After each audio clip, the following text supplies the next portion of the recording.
Voltamos, Brasil. Agora vamos entender com ele, né? Que entende tudo de cirurgia plástica, doutor Décio Portela, cirurgião plástico. E hoje a gente vai tirar aquele ping-pong, sabe aquelas dúvidas assim?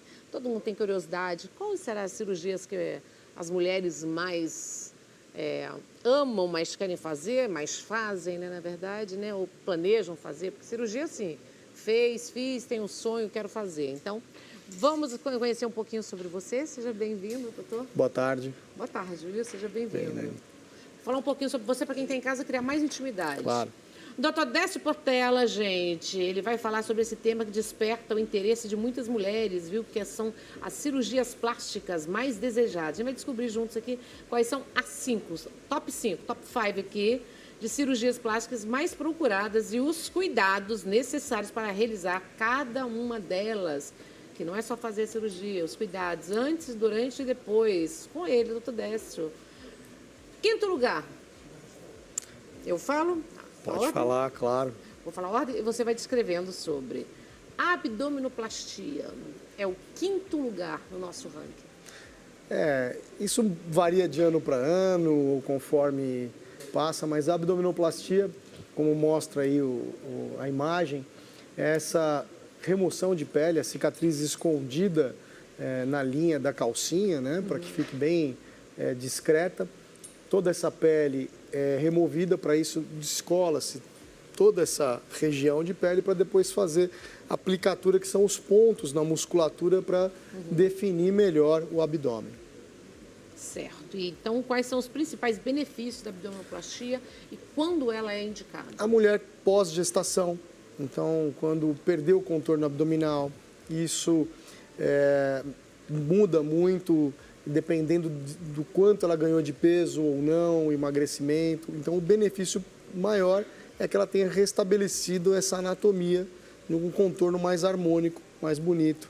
Porque muitas vezes com o abdômen pós-gestacional, a perda de contorno, a autoestima dela é muito comprometida. Quanto tempo, então, depois da gravidez, pós-parto, pode fazer, né, depois da amamentação? Qual o tempo ideal para fazer essa cirurgia? No mínimo, aguardaram 6 meses. Tem profissionais que fazem remoção de pele logo numa cesárea. Eu não recomendo. Eu acho que a grávida, a gestante, ela está ainda toda embebida, toda edemaciada, toda inchada. Então, esse período de 6 meses, 9 meses... Também, né? Está amamentando. Então, não precisa ter pressa em plástica. Né? E o perfil das pacientes ideais para fazer? Geralmente também... O paciente ideal para fazer cirurgia corporal é a paciente que está dentro de um peso adequado ou ligeiramente acima. Então, talvez seja pós-bariátrico também, muita gente pós-bariátrico, faz, né? Depois de estabilizado no peso, em torno de 6 meses. Né? Porque ele passa por um processo de catabólico, né? de consumo muito grande. Então, não é indicado você fazer logo. E vocês fazem o critério? Vocês dão uma avaliada? Sim, tem que se conversar muito. Eu acho que a plástica, muitas vezes ela é banalizada, mas ela é um ato médico. Você tem que conversar com o paciente, saber se ele está bem. Né, doutor? Vamos para o nosso quarto lugar de hoje. Qual será, hein? O que vocês pensam? Mastopexia. E aí? Eu colocaria como mamoplastia. Mamoplastias, eu acho que é mais fácil. Você faz a remoção de excesso de pele ou de glândula que com o tempo ficou flácido e caiu, reposicionando então o bico, que na verdade é a areola, né? Reposicionando, tirando pele, dando um contorno melhor para essa mama. Pode ser feito com prótese ou sem prótese. A diferença é o desejo da paciente, se ela tem desejo sobre consistência, se ela quer aumentar essa mama ou não, aí você usa uma prótese. Se não, se a paciente quer algo mais natural, se faz a mamoplastia ou a mastopexia sem nenhum tipo de implante mamário. Aquelas dúvidas de sempre. Colocou o silicone, pode amamentar normalmente? Sim, claro.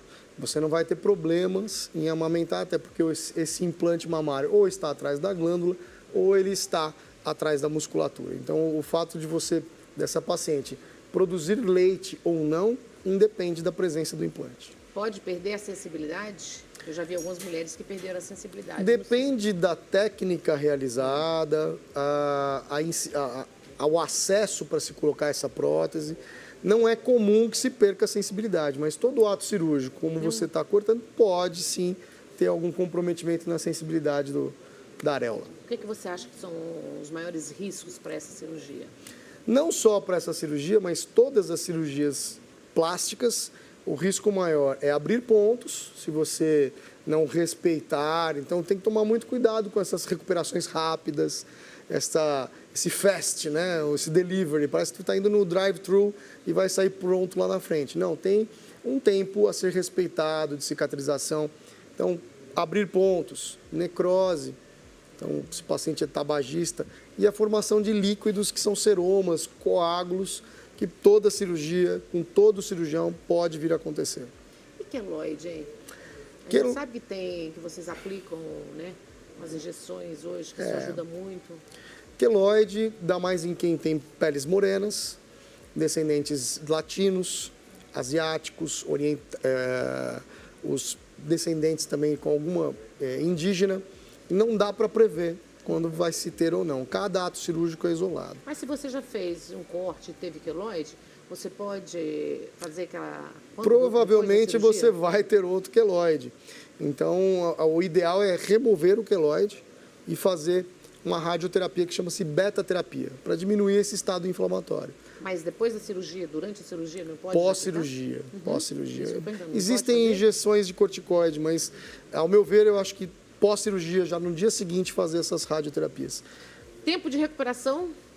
Depende da cirurgia. Não, né? essa que nós estamos falando. De mama. Hoje, uma prótese mamária, você coloca a prótese mamária, implante simples, a paciente com 3 dias, ela vai poder dirigir, ela pode sim mexer no seu cabelo, levantar um pouco os braços, mas não é recomendado que ela carregue mais do que 10 quilos. Então, até 21 dias, qualquer cirurgia pode abrir pontos. Então, ela tem que respeitar essas 2, 3 semanas. Depois ela vai começar com uma caminhada mais leve, musculação e assim vai. Inverno, verão, tanto faz. Mito, senão né? não se operaria em Dubai, né? Nem no Nordeste, tem ótimos cirurgiões no Nordeste. Você falou, então não tem isso. Não, você tem um ótimo ar-condicionado para você ficar com a sua malha, tá tudo certo. Certo. Terceiro lugar de hoje, rinoplastia. Fala um pouquinho.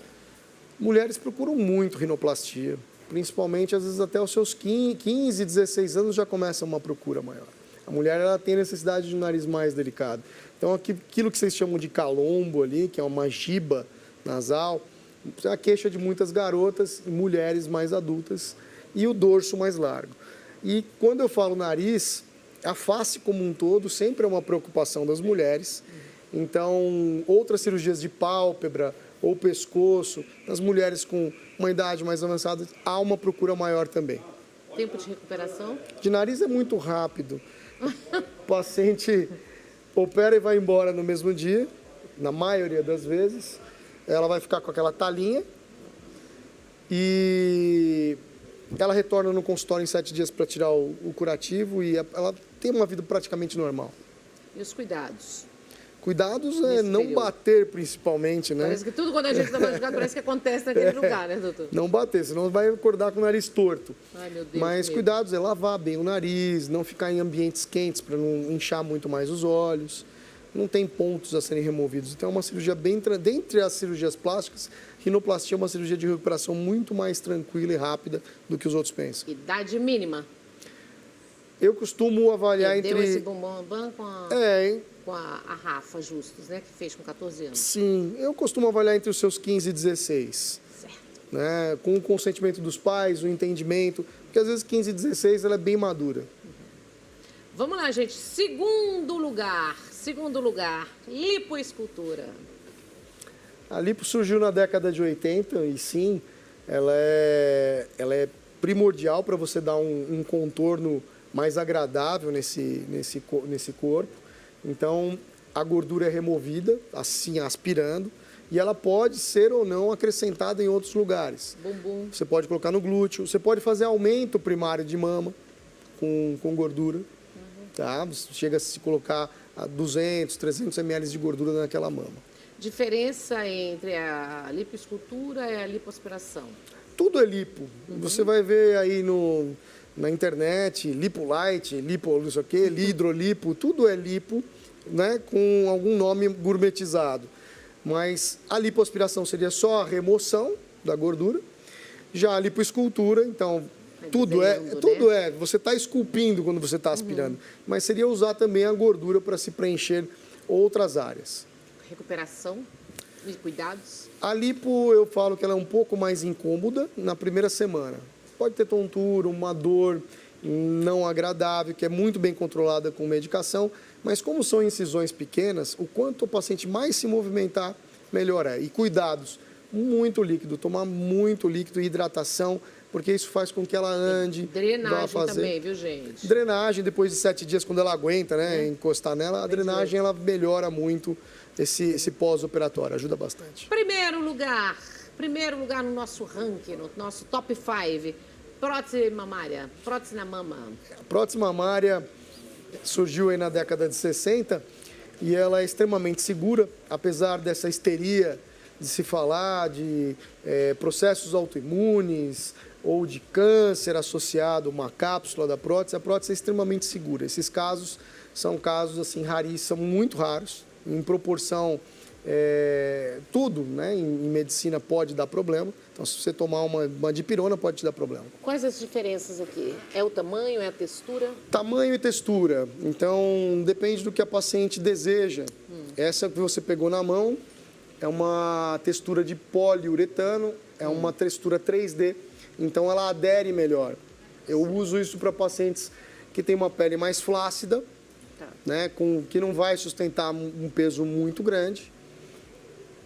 E essa é uma prótese anatômica. Então, as pacientes onde elas não desejam um colo tão alto, ela vai ficar um perfil mais anatômico, um perfil mais natural. Mais natural, essa? Sim, sim. Essa aqui é aquela que... Prótese redonda. Bem redonda. Não necessariamente fica extremamente redondo colocado no paciente. Se você coloca atrás do músculo, ele vai ter a cobertura do músculo, então isso vai dar uma amenizada. Na frente do músculo. Aqui, só para mostrar 2 tamanhos, essa é a microtexturização, é o gel de silicone igual, mas para mostrar aqui, isso aqui é uma prótese de 690 e essa é uma de 400. Se você olhar elas assim, ó, a altura é igual. Então, quem te olha de lado, provavelmente vai ver uma projeção muito parecida. No entanto, quando você... A gente vai falar de peso também. Quando você coloca assim na base, a base da 690 é muito maior. Então, isso quer dizer que na paciente aumenta muito assim, dando uma impressão de que está acima do peso. Então, o ideal de você colocar a prótese é que acompanhe o diâmetro do tórax, a altura da paciente. Tem que ser personalizado. Então, muitas pacientes chegam no consultório, eu quero 300, eu quero 350, porque minha amiga colocou. Parou um pouco também, né? Parou hoje próteses de tamanho menor. É porque o peso, ele não ele vai que em algum momento vai incomodar ou vai ceder. Transparente? Isso aqui é uma prótese glútea, que tem uma procura menor, né? Não é tanta procura, mas ela tem uma consistência mais endurecida. Os homens usam muito essa? Glútea? Não, poucos. Mas fazem. Hoje em dia não tem preconceito, chegam todos os tipos de requisição no consultório. O problema é tomar injeção, né? Nunca mais no glúteo. Aí tem que ser na lateral da perna, da coxa, né? A injeção que é o problema, né? E talvez você pegar um avião daqui para Nova York, 12 horas deitado, seja um pouquinho desconfortável. Né? Mas é uma prótese muito segura, vai no meio do músculo. E assim, mesma coisa. Você não pode colocar grandes volumes, porque senão isso pode deixar estigmatizado. Não vai ficar um glúteo bonito, harmônico. Corre o risco de ter rejeição, doutor? Não é rejeição. Eu sei que é um poucos casos. Mas não é rejeição. Encapsular? Encapsular, sim. Não é rejeição porque o gel de silicone, em si, ele é inerte. Mas o encapsulamento é um processo normal. Então, quando você coloca a prótese, vou falar de uma forma bem leiga, vai se formando uma cápsula de colágeno. E ao longo do tempo, essa cápsula vai sofrer deposição de cálcio, o que faz com que ela sofra um endurecimento. E aí sim há a necessidade de você realizar a troca. Existe um tempo limite, como se falava antigamente, a cada 10 anos, né? Revisão dos 10 mil. Não é. Mudou, né? Em algum momento você vai precisar trocar entre 10 e 20 anos. Tá? Então, isso aqui... Se Mesmo você... essas mais modernas? Mesmo as mais modernas, entre 10 e 20 anos, ou até um pouco mais, você vai ter algum grau de contratura que no futuro talvez você precise trocar. Não dá para falar, não, é para sempre. Não dá para falar. E a queixa, né, a preocupação, doutor, e se ela romper, né? Se ela romper, o gel ele é coesivo, ele não vai sair. Então, essa prótese aqui já está rompida, né, esse implante mamário, ele não vai sair escorrendo pelo organismo do paciente. Ele vai ficar lá, né, no local até ser retirado, removido. Isso provoca dor? Pode ter algum estado inflamatório, Sim. pode ter dor, desconforto. Nos casos onde a contratura, né, esse endurecimento da cápsula está no estado mais severo, pode ter até deformação do formato da mama. Tudo isso, adorei a aula. Sim, claro. Cirurgia não é brincadeira. Sim. Ao mesmo tempo que a cirurgia plástica ela é inclusiva, você faz a reinserção do indivíduo, melhorando a autoestima dele, às vezes até no emprego, na relação interpessoal. Se ela dá errado, ela pode excluir de vez. Então, a escolha do seu profissional, se ele é experiente no que ele faz, se... É tudo. Exato. Você falar para o seu médico todas as medicações que você toma, esclarecer os riscos existem, são pequenos, mas pode abrir ponto. Você está colocando um material estranho no seu corpo. Então, se tiver um mínimo de contaminação, você vai ter que remover, ficar 3 meses sem, para depois novamente colocar. Então, a cirurgia plástica é uma especialidade médica muito artesanal, então depende de quem faz e como faz. E tem que você ser muito consciente ao escolher por um procedimento cirúrgico. Adorei, doutor Décio. Onde nós encontramos você nas redes sociais? Acho que agora pode, né? @drdecioportela.com.br. Não, esse é o pessoal. Décio _ Portela. Esse é o pessoal. O profissional é @drdecioportela. Esse que passaram, foi essa rede aí. Esse é o pessoal. Esse é o pessoal. Qual é o profissional? Esse é @drdecioportela. @Décio Portela. @doutor Décio Portela. Doutor Décio Portela. Andaram também fazendo alguns perfis meio falsos aí, mas... O que é isso, doutor? @doutor Onde Décio fica a Portela. clínica? Eu fico em Sorocaba, né? Eu sou natural de São Paulo e estou lá há mais de 20 anos. Faz cirurgias lá e faz em São Paulo também? Faço lá e faço aqui. Tem uma época que eu atendi em Moema com uma colega dermatologista, doutora Gisele, um abraço para ela. Mas hoje, devido ao trânsito de São Paulo, eu prefiro ficar em Sorocaba, é muito mais tranquilo. Né? Sim. Com toda a clínica, toda aparada, com tudo. Tudo lá. Obrigada, viu? Obrigado. Gratidão, viu? Bom ter Beijo. você aqui. Volta mais vezes, doutor. Fica à vontade, Obrigado. por favor. Vamos pro intervalo? Um minutinho só, não saiam daí. Não? Meu Deus, peraí, gente. É tanta ficha na mão hoje. Vou falar para vocês. Já, olha só, Padre Alessandro, gente. Padre Alessandro aqui, Campos, está fazendo um sucesso, né? Ele é um sucesso no Brasil todo, né? E dia 12 de março estreia o programa Padre Alessandro Campos, ao vivo, às terças-feiras, às 20 horas, gente. Vamos ver um pouquinho? O seu programa favorito do Padre Alessandro Campos está de volta. Agora, aqui na Rede Brasil de televisão. Nesta terça, dia 12, a partir das 8 da noite, ao vivo, estreia programa Padre Alessandro Campos. Muita música, celebração, diversão e informação, com o religioso que conquistou o Brasil. Meu grande estado eu nunca saí, meu lindo Planalto eu já... Programa Padre Alessandro Campos, terça, 8 da noite, na Rede Brasil de televisão. Não dá para perder.